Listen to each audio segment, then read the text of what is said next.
Hi, this is cartoonist Dan Letha, and I have a secret. And this secret is actually hidden in the Ark Encounter, and I want to tell you about that today. For those of you that know me, you know that I used to illustrate for Answers in Genesis, and during my career there, which was almost 23 years full time, I did a lot of Ark cartoons. And most of those Ark cartoons deal with the topic of the fairy tale arcs that we often illustrate in children's books. And so I've got a ton. These are just a sample of some of those cartoons. Well, I ended up coming up with a talk based on a lot of the cartoons that I had made. And I actually posted a meme to Facebook, and a friend gave me some pushback about the fairy tale arcs. And so I thought, instead of debating back and forth about this thing, I'm going to come up with a more of a detailed explanation. Usually, when the speakers at Answers in Genesis and other places too that talk about Noah's Ark, they'll mention the fairy tale arcs for just 30 seconds or a minute or something. And I thought, there's enough material here that you could flesh that out. And I actually made a whole hour-long talk on it.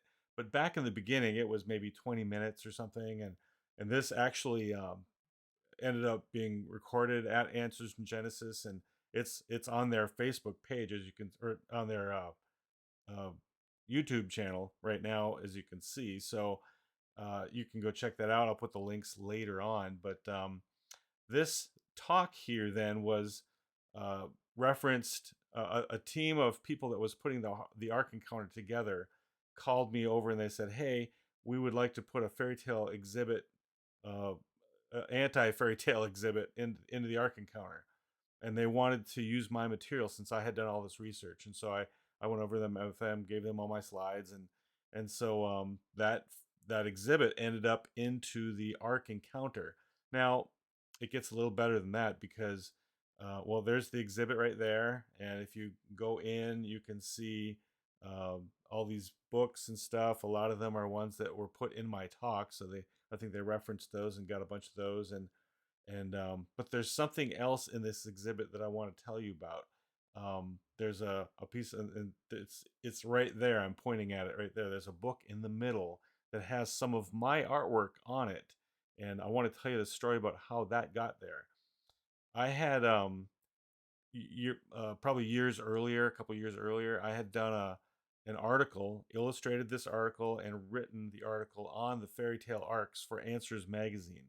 In fact, that's the magazine right there that this article appeared in, and our ARC people knew about it, and so they asked me, "Hey, can we have that arc that you illustrated for that article so that we can put that in the ARC exhibit that talks about fairy tale arcs aren't good?"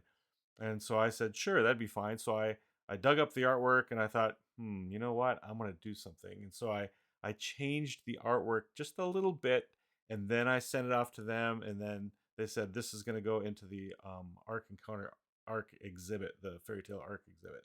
I thought that was really cool. So I want to tell you about what I did because most people don't know anything about that. All right. So what I did was I hid my daughter's name and my wife's name in the artwork. So to do that, I want you to look at the elephant and the lion section. We're going to zoom in on the elephant right there, and my daughter's name is Hannah, or our daughter's name is Hannah, and so HANNAH is written in the lady uh, elephant's trunk there, and then I hid my wife's name in the jawline of the lioness. And so Marcia, her name is Marcia. And that's where her name is hidden in the Ark Encounter artwork that's there to this day. Now, that's the fun news. The sad news is that when we went to see this for the first time, I was all excited and I was going to show them and surprise them and all of that. Well, if you go into the exhibit, it's that particular piece of artwork was printed fairly small, and the material that they used to print on, it has this texture to it, and so if you go in there, the details are so small you can't even see it. So I was a little disappointed when I went and saw it, but hey, it's still in there, and my wife and daughter loved the fact that I did that, and so I got some, brownie points for my wife and daughter. And so that's fun. And I can tell people about it and they go in and they take a look. And so I would challenge you next time you go to the Ark Encounter, if you haven't been there yet, you can look at this piece of artwork and then you can strain your eyes and see if you can see the names that are hidden in there. Well, I've actually given this Ark talk, the small fairy tale Ark talk, a number of times. Um, and so some of these recordings are available on YouTube, and I'll put some of the links in the description below. But if you want to watch my fairy tale Ark talks, I would be happy to have you do that. And please share them and get the news out. I'm going to be posting more information about the fairy tale Arks and at least make a case against them because I think that they're doing damage, and most people don't see that as they look really cute and fun. And hey, what's the harm in that? I've been in apologetics creation ministry for over 25 years now. Well, more than that, almost 30.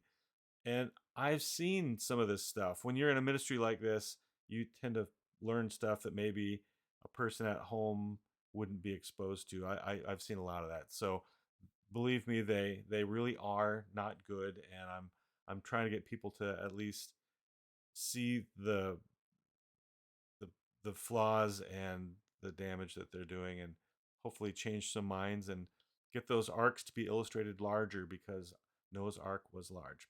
Anyway, so thanks for watching, and have a great day.